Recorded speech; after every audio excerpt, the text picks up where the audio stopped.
Paano daw ba mag-PK dito sa Popo Livestream apps? Ayan, for today's video mga lodi, sasagutin natin ang katanungan na yan. Ang PK ay may tatlong types. Ito yung friend PK na pwedeng kayo ang pumili ng makakalaban nyo. Hindi yung total yung makakalaban. Parang kung boring kayo or gusto nyo may kausap, pwede kayo makapag-PK. Parang messenger kasi ito, diba? Ganun. Pwede rin yung random PK. Ang random PK naman, hindi kayo mag-invite nun. Ang maghanap ng makaka-PK nyo is si Popo mismo. Okay?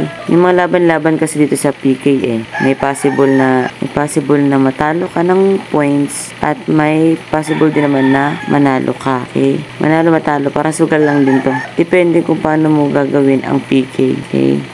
Ito naman bago to dati wala pa to. Ngayon meron na siyang team PK. Ito yung parang sa sa group chat, parang ganun, na pwede ka nang makipag-usap sa 3, sa 4, ganyan. Gamit lang yung PK. Iba yung sa party live, iba yung dito sa solo live na makikipag-PK ka kasi sa party live, pag nakapag-usap ka dun, walang chance na may panalo, diba? Ito sa PK, may possible na manalo ka. Ayan lang po yung 3 types ng PK. Yung friend PK na ikaw po maghahanap ng ka-PK mo, at yung random PK na mismo si Popo maghahanap ng isang ka-PK mo, at yung team PK. Kaya pwede ka makipag-group call, ganyan. Okay, yan na po yung natin for today's video mga lodi. Sana po nasagot po yung katanungan nyo na kung ano nga po ba ang PK. Okay.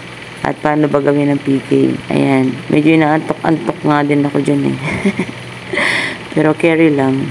Thank you so much for watching. Bye-bye!